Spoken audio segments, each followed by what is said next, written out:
So I just thought I'd do a really quick little blog. Look at my earring. I bought those on Amazon. I'm really excited about them. They're very cute. I bought similar earrings, about 4 or 5 pairs at a local store. I'm not even going to mention the name, but I've had such bad luck with them. I always lose one. One comes out of my ear all the time. So I said, you know what? I'm not going to shop at that store anymore. I'll just get it on Amazon. And it was a lot cheaper. It was about half price on Amazon. So I got my earrings there.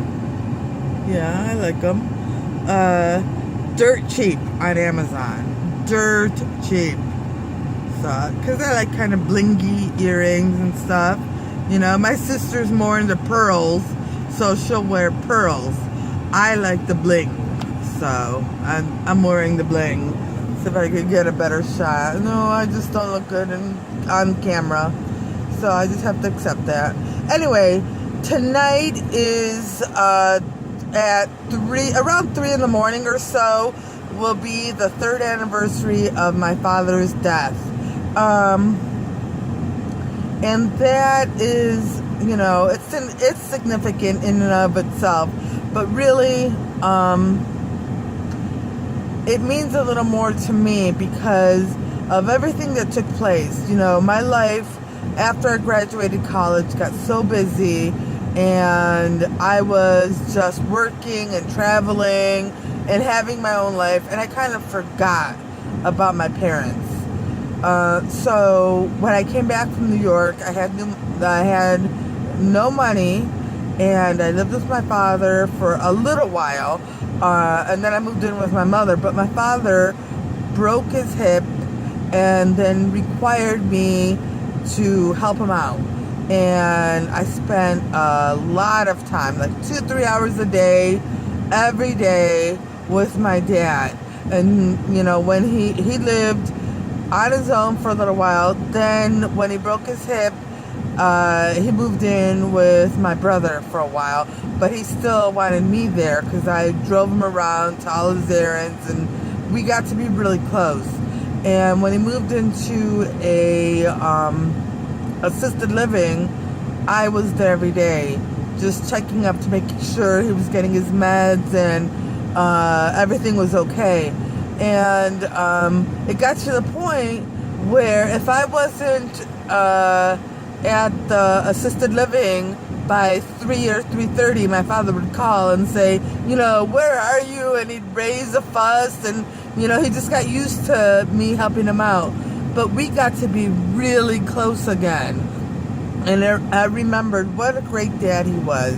My dad really let us know when we were growing up that he loved us, and he was so sweet. He was the sweetest dad. You know, I remember when I worked at Wendy's, which was about, let's see, we lived on 104th, and Wendy's was on 117th. So what? That's 13 blocks away, and up a little bit, up the street a little bit. And I would get off work.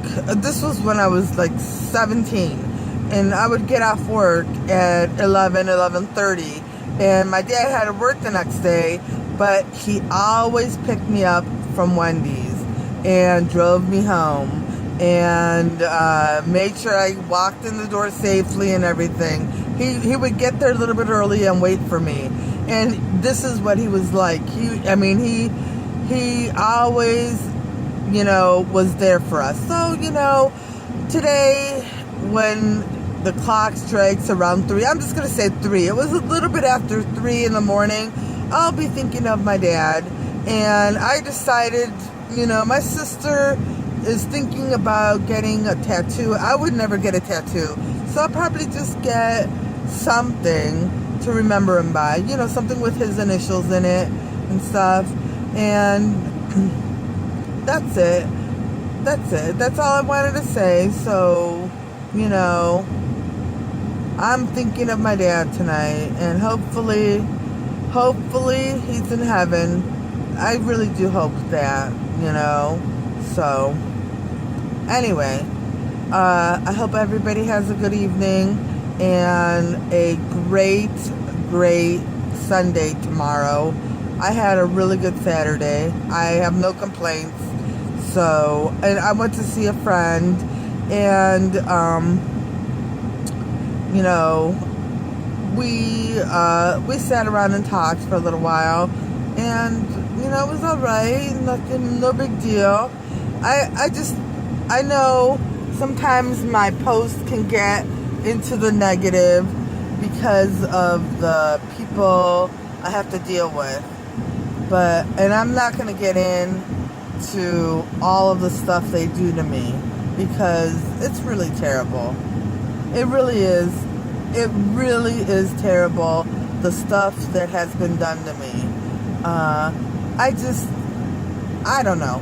I just think that if they would spend some time and reach up instead of reaching down all the time, they may actually find happiness or fulfillment in their life, you know, instead of always trying to tear people down. Because they're not just trying to tear me down. They tear each other down. Anything they can do to hurt other people. And this has been, I've seen it firsthand.